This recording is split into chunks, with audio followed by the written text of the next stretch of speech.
तिने आरोप केलेले आहेत ते आरोप त्यांनी मांडलेले आहेत. याच्या पलीकडे त्या संदर्भामध्ये कायदेशीर मार्ग असेल, अजून माझं काय म्हणणं असेल या संदर्भामध्ये मी ते मांडीन.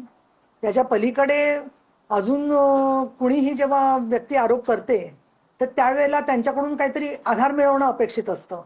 परंतु बऱ्याच वेळेला असं होतं की SITची खरंच चौकशी चालू आहे, तर ज्यांच्याकडे काही तसे पुरावे असतील तर त्यांनी SITकडे द्यायला पाहिजेत.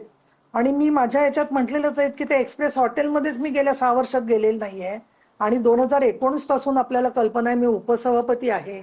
आणि तुम्ही माझा कुठलाही कार्यक्रम बघा, जो प्रोटोकॉलमध्ये लिहिलेला असतो तो सांगली असेल, सातारा असेल, कोल्हापूर असेल, दिल्ली असेल, नाशिक असेल, चंद्रपूर असेल, संभाजीनगर असेल, जालना असेल, कुठेही तसाच्या तसाच मी फॉलो केलेला आहे. अशा वेळेला अशा प्रकारचे आरोप करणं, जिथे सगळीकडे CCTV असतात, सगळीकडे लोक अनेक फोटो काढायला येत असतात, अगदी एअरपोर्टला गेलो तरी सुद्धा अनेक जण फोटो काढायला समोर येतात. त्यामुळे ह्या पद्धतीचे तर सगळे ते काल्पनिकच आरोप आहेत असं मला वाटतं.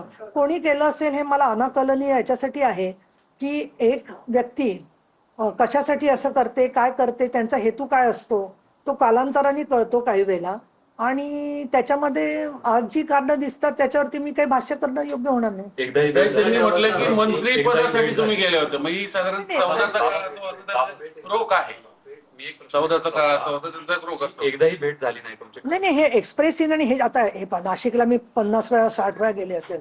तिथे गर्दीत कोण आला असेल नसेल आला मला त्याच्यामध्ये काहीच सांगता येणार नाहीये, कारण कुणी 5 दशकांची आठवण काढून प्रत्येक सांगू शकत नसतं. तुम्हाला जरी कोणाला आपल्याला विचारलं तर हा माणूस भेटला होता का, तर जे रोज भेटतात त्यांचं आपण सांगू शकतो. परंतु या प्रकारने तुम्ही मंत्रीपदासाठी किंवा मला एक चांगला प्रश्न विचारला चंद्रकांत तुम्ही.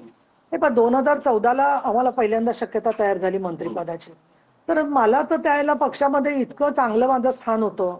माननीय बाळासाहेबांनी मला आणि त्यावेळेला 4 लोक म्हणजे संजय राऊत, मनोहर जोशी आणि सुभाष देसाई 4 फक्त प्रवक्ते आम्ही पक्षाचे होतो, पहिले प्रवक्ते आम्ही. आणि माझं प्रवक्तेपद तेव्हाही चालूच होतं. मी परत आमदार झालेले होते दुसऱ्यांदा. अशा वेळेला मला तर आत्मविश्वास होता की मी मंत्री होईन म्हणून.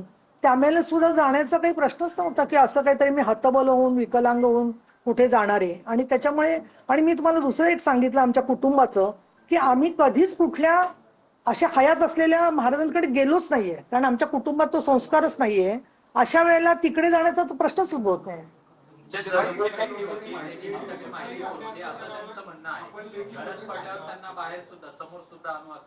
नाही, मुद्दा काय माहितीये का, जवळची जी माणसं म्हणतात ती काही काळाने त्यांची कोण व्यक्ती आहे, काय भूमिका आहे, त्यांची काय स्मरणशक्ती आहे हे त्यांनी बाहेर काढावं ना, याच्यावर आपण काय म्हणणार.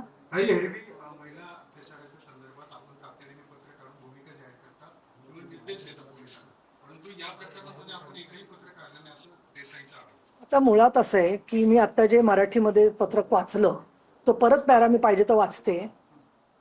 काय म्हटले मी त्याच्यामध्ये, ऑलरेडी SIT केलेली होती सरकारने, तर SIT केल्यावरती त्याच्या पुढे अजून काही चौकशी करण्यासारखं किंवा एखादा पुरावा किंवा एखादी पीडित व्यक्ती माझ्याकडे आली असती तर मी त्याच्यावरती नक्कीच तिला घेऊन तिथपर्यंत गेले असते.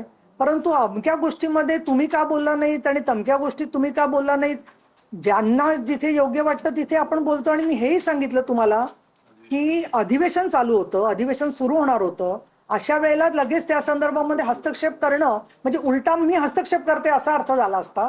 आणि म्हणून मी त्या संदर्भात बोलले नाही. पण ज्या क्षणी अधिवेशन संपलं त्या क्षणी मी हे सांगितलेलं आहे. आणि दुसरं माझं म्हणणं असं की ज्यांना काय म्हणायचंय ना त्यांनी ते जरूर म्हणावं. आणि त्या संदर्भामध्ये ती व्यक्ती जी बोलतेय, उद्या एखादा माणूस माझ्याकडे येऊन सांगेल की बाबा अमक्या दुसऱ्याकडे पैसे मागितले होते, त्याचा काहीतरी तर पुरावा काहीतरी तर दिलं पाहिजे ना.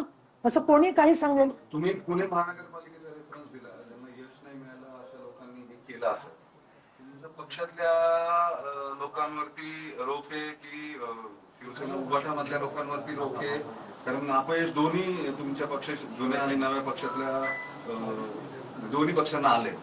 पहा, सोशल मीडियावर कोण काय टाकतंय त्याच्यामध्ये एक 24 वर्ष काम केलेली महिला की ज्याच्या घरावरती चालून जातात स्वतंत्र तुम्ही लढा म्हणून, नंतर काय परफॉर्मन्स झाला पक्षाचा हा पक्षाने पाहिलेला आहे. स्वतः जेव्हा स्थानिक पातळीवरचे उमेदवार सांगतात काही गोष्टी की बाबा हे निवडून येणार नाही